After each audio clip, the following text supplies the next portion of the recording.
Welcome back, everybody. October is National Bullying Prevention Month, and 65% of teens say bullying has had an impact on their mental health and their confidence. It can be difficult for parents to know exactly how to help their children through these types of situations. That is a staggering statistic, and Dr. Michael Rich joins us now to help us navigate this important and really alarming topic. He's a pediatrician and also the director of the Digital Wellness Lab and Clinic for Interactive Media and Internet Disorders at Boston Children's Hospital. Dr. Rich, thanks for joining us here. I want to jump right in because, you know, we're parents up here, we're aunts, uncles, friends, we're around kids. If you are at home right now and you have a teenager, what are the warning signs you need to be looking out for to detect bullying is underway? Well, even though their kids seem to have their heads, in their smartphones all the time, I think it's really, really important that we share our digital space with them.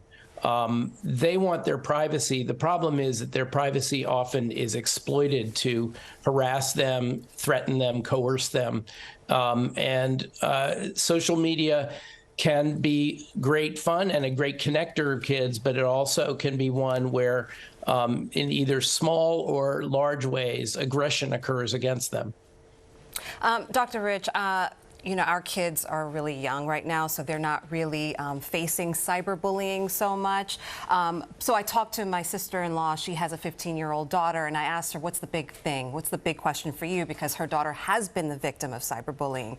And she says, what I really want to know is how to empower myself to be more of a support and comfort to her after she's been the victim. What are some ways that she can do that best?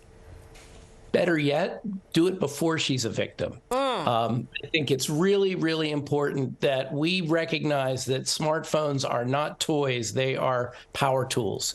They are, over 1 million times more powerful than the computer that landed Apollo 11 on the moon.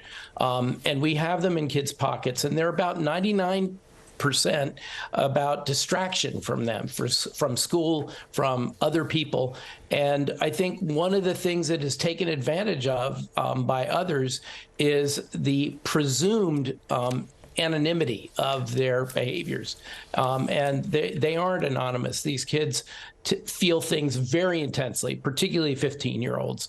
And even the slightest snarky comment can escalate in their minds to I'm worthless, compare and despair, as they say. And I think that it's really, really important that we not have them alone in that space, but have them there with us.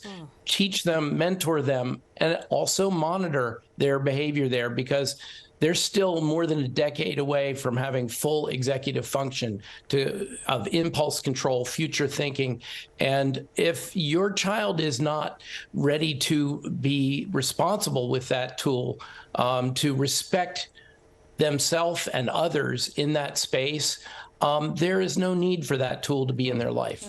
Bingo, right there.